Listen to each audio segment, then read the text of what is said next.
Hello， 大家好，欢迎来到三十说养生。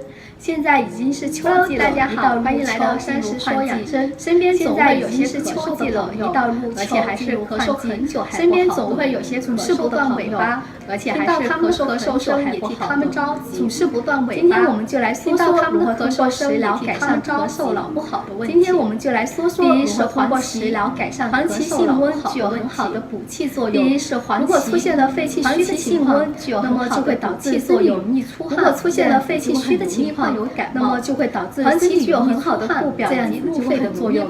对肺气虚的情况具有很好的固表以及入肺的作用。如果想要对肺气虚的情况效果比较好，将黄芪和红枣如果想要疗效更快一些，那么可将黄芪和红枣一起放入锅中煎服后，肺润肺的功效。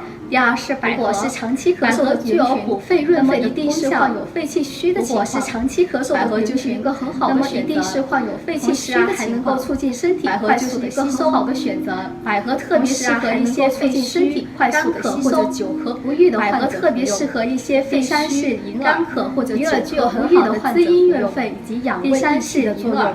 如果身体出现了肺气虚或者肺阴虚的情况，如果身体出现了肺气虚或者肺阴虚的情况，补肺作用。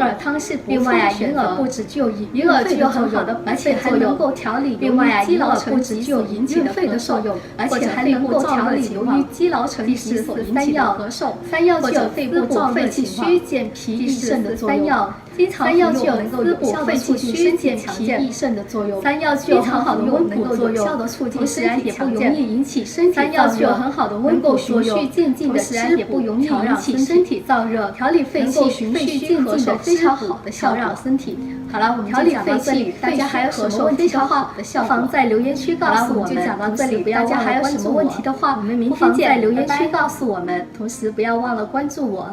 我们明天见，拜拜。